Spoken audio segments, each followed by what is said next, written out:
Hi, if you're building or renovating, then taking action on what you learn in this short training video will be the most valuable thing you do for years. Now, I know this is a big statement, but I can say that because it will help you avoid the number one most costly mistake people make when doing a building project. Have you ever heard the term on time and on budget? If not, this concept is an important one. On time and on budget is a term used in all big projects from construction to IT to building roads. All projects are trying to meet their targets. The term on time and on budget refers to completing a project within the planned time frame and within the planned budget. Many times, however, this doesn't happen, and for your project, this is bad news. There are many reasons projects might not come in on time and on budget, but by far the number one reason is lack of planning in the early phases. So here's the thing. At some point during your project, you're going to discover a way to make your project better. Now, this is a given. It always happens. It could be a design change. It could be a window or a door in a better place. It could be the layout of a room. It might be a design that saves you money or dramatically improves the livability of the spaces. But sooner or later, you're going to want to make a change. And when shortcuts are taken early on and people rush into the design phase, then they do not discover all the options they had or what they really wanted until the concrete has already been poured. Without getting a full needs and options review conducted before the builder gets on site, homeowners regularly shortchange their design. Late discovery of your real needs or options leaves you crying, if only I had known. Now, this is why we created the Needs and Options Review. There are 5 points in the process of a project where you have the opportunity to make changes. The first one is the Needs and Options Review. Second one is the concept design. Third, the building documentation. After that, bidding and negotiation and the construction phase. Now, if you discover better options early on, then you can make the changes effortlessly. Make your discoveries late and you pay exponentially more, or worse, live in a house where you settled for a lesser option. This little chart here gives an indication of how cost increases over time. As you can see at the beginning, during the Needs and Options Review phase, costs are very inexpensive, but as we get further on in the project, all the way down to the construction phase, changes can cost up to 50 times more, and that's not even counting the time that it takes and project delays. You know what they say? A picture is worth 1,000 words. With a Needs and Options Review, you will never have to utter those tragic words, if only I had known. So take a look at this chart. Time is on the bottom on the x-axis. Now, as time progresses from left to right, the opportunity to make changes decreases. That's what this line is showing here. So this is common sense. It's a lot easier to change the location of a concrete footing before it has been placed in the ground. Now, let's look for a second at the relative cost to make a change. As you can see, on the left-hand side, we have a low cost, and at the top of the graph, we're going to have high cost.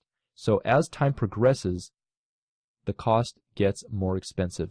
The best time to make a change is at the beginning of a project. This is why a thorough Needs and Options Review should be your first step. Or as Abraham Lincoln said, if I had 9 hours to chop down a tree, I'd spend the first 6 sharpening my axe.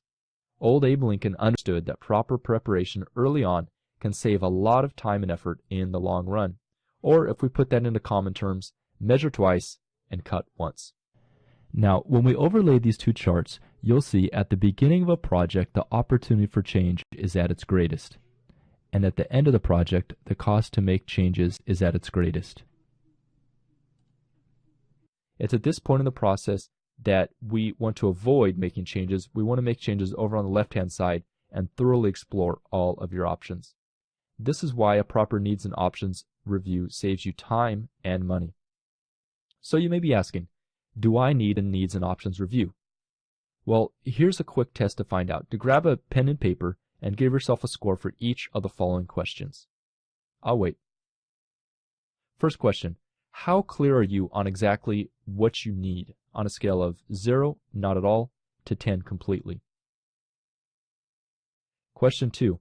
Out of 10, how clear are you on all the options your site will accommodate?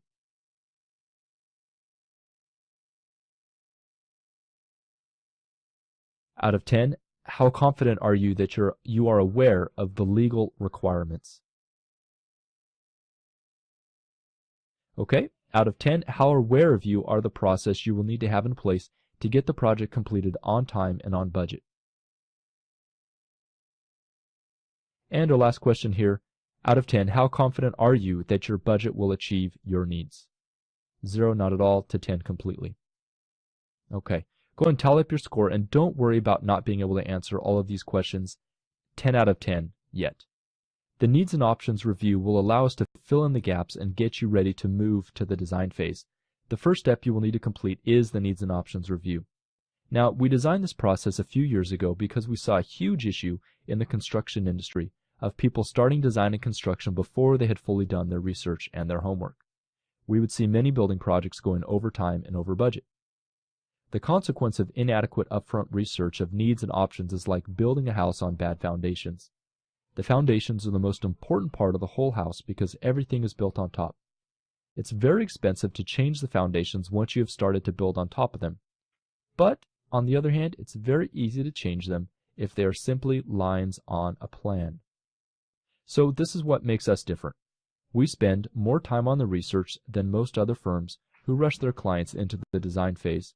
We take a different approach. In fact, we will only work with clients who are prepared to do the needs and options review properly. We will not rush this step. It only causes cost overruns later if we take shortcuts and don't establish solid foundations. The needs and options review is the most important step because it lays the foundation for a successful project. Once complete, the valuable insights you gain from this first phase can be used by us or any other architect and will ultimately produce a better result for you. Question: can I save money by not paying for a needs and options review?